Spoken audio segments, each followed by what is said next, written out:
अब समय हो गया है कक्षा 3 की हिंदी व्याकरण की पाठ्य पुस्तक व्याकरण सुधा का। तो चलिए पाठ प्रारंभ करते हैं। देखिए कौन सा पाठ चलेगा। नवम पाठ अर्थात पाठ 9। तो पाठ 9 में क्या है, विराम चिन्ह। तो बच्चों एक चीज़ बताइए, यहाँ पे देखिए, यहाँ पे दो प्रकार से शब्द लिखे गए हैं। देखिए पहले में क्या लिखा है, शालू रुको मत बोलो। तो यहाँ पे क्या बोला जा रहा है कि शालू रुक जाओ, अभी मत बोलो। तो यहाँ पे क्या लगा हुआ है, यहाँ पे एक विराम चिन्ह लगा हुआ है। तो विराम चिन्ह रुको के बाद लगा हुआ है। उसी प्रकार से शालू रुको मत, अब मत के बाद विराम चिन्ह लगा है बोलो। तो इसके अर्थ में परिवर्तन आ गया। पहले में रुकने के लिए कहा गया है, बोलने के लिए मना किया गया है। लेकिन देखिए शब्द वही है लेकिन विराम चिन्ह अलग जगह लग गया है। तो यहाँ पे क्या हो गया, अर्थ में परिवर्तन हो गया है। यहाँ पे क्या गया है, अभी रुको मत बल्कि बोलो। तो पहले में रुकने के लिए कहा गया है और दूसरे में बोलने के लिए कहा गया है। शब्द भी वही है लेकिन अंतर क्या आ गया है, सिर्फ विराम चिन्ह का। तो जरा सा विराम चिन्ह लगने से अर्थ ही परिवर्तित हो गया। उसी प्रकार से दूसरी जगह देखिए, हंसो मत गाओ। तो यहाँ पे क्या कहा गया है, यहाँ पे कहा गया है कि अभी हंसो मत बल्कि गाओ।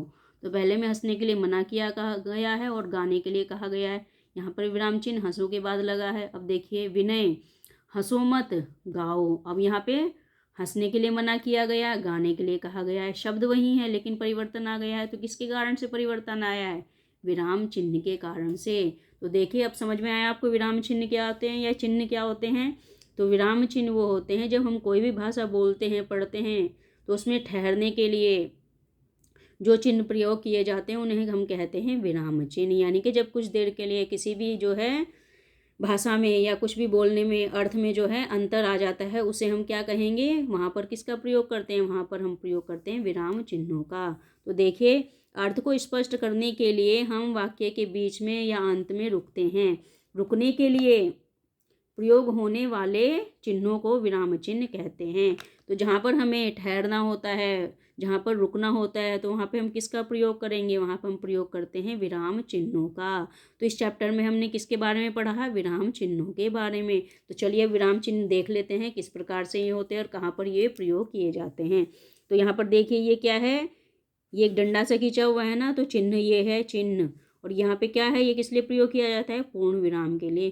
तो जब वाक्य समाप्त हो जाता है यानी कि वाक्य के अंत में इसका प्रयोग किया जाता है। तो लगाने का स्थान कहाँ है, वाक्य का अंत। जब वाक्य समाप्त हो गया तो वहाँ पे किसका प्रयोग किया जाता है, पूर्ण विराम का। अब देखिए यहाँ पे प्रयोग करके दिखाया गया है, चूहा पनीर खा रहा है। वाक्य पूर्ण हो गया तो किसका प्रयोग किया हमने, विराम चिन्ह यानी कि पूर्ण विराम का। तो समझ में आया आपको। अब दूसरा देखिए अल्प विराम चिन्ह क्या है, ये छोटा सा नुक्ता है ना, छोटा सा कोमा है। तो ये क्या है, ये विराम चिन्ह है। तो ये किस लिए लगाया जाता है, बहुत कम समय रुकने के लिए। तो जब हम बोलते बोलते बीच में कहीं थोड़ी सी देर के लिए ठहराव होता है, थोड़ा सी देर के लिए रुकते हैं, तो वहाँ पे किसका प्रयोग करते हैं, अल्प विराम का। तो अल्प विराम का प्रयोग किस लिए हुआ जाता है, देखिए यहाँ पे दिखाया गया है, मानसी, मानसी के बाद थोड़ी सी देर रुके तो यहाँ पे एक कोमा आ गया है। शिवांगी और आकाश खेल रहे हैं, यहाँ पे पूर्ण विराम आ गया है। तो मानसी के बाद हमने क्या किसका प्रयोग किया है, अल्प विराम का।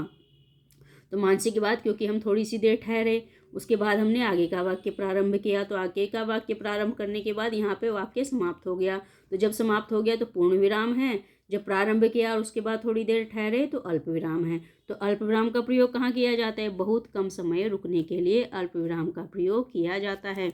अब इसके उपरांत देखिए यहाँ पे क्या दिखाया गया है, प्रश्नवाचक चिन्ह। तो ये क्या है, जब हम प्रश्न करते हैं तब इसका प्रयोग किया जाता है। तो देखिए प्रयोग, पूछने का समय क्या होता है, पूछने के लिए यानी कि प्रश्न पूछने के लिए। तो जब हम कहीं भी प्रश्न पूछते हैं तो कौन से चिन्ह का प्रयोग करते हैं, प्रश्नवाचक चिन्ह का प्रयोग करते हैं। तो देखिए तुम घर कब जाओगे, तो यहाँ पे क्या है, यहाँ पर प्रश्नवाचक चिन्ह का प्रयोग किया गया है। तुम घर कब जाओगे, तो प्रश्न किया गया है ना, तो इसीलिए यहाँ पर किसका प्रयोग है, प्रश्नवाचक चिन्ह का।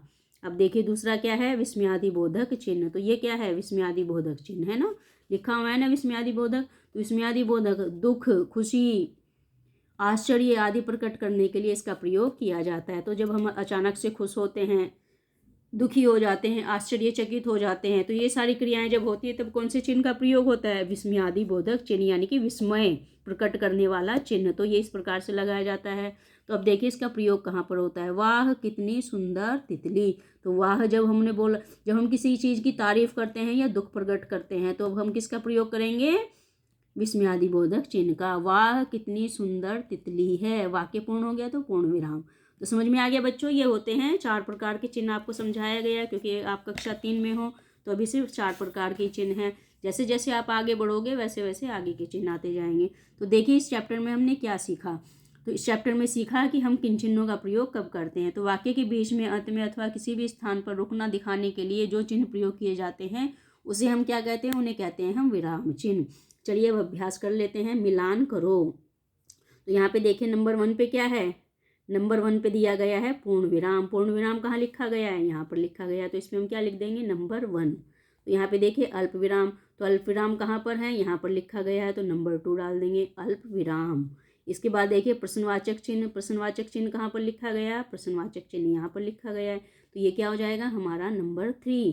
इसके बाद देखिए यहाँ पे क्या है, ये है विस्मयादिबोधक चिन्ह। तो विस्मयादिबोधक चिन्ह कहाँ लिखा है, यहाँ पर लिखा है, तो इस पर हम क्या डाल देंगे, नंबर 4।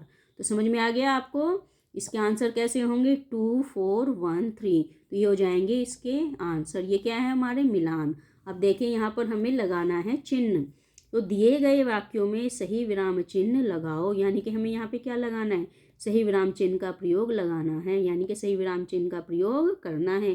तो देखिए कहाँ पर कौन सा विराम चिन्ह लगेगा। पहला वाक्य क्या है, राम कहाँ गया है, प्रश्नवाचक है, कहाँ, क्यों, कैसे, जहाँ पर पूछा जाता है वहाँ पे कौन सा चिन्ह लगता है, प्रश्नवाचक चिन्ह का प्रयोग किया जाता है। तो यहाँ हम कौन सा चिन्ह लगाएंगे, प्रश्नवाचक चिन्ह।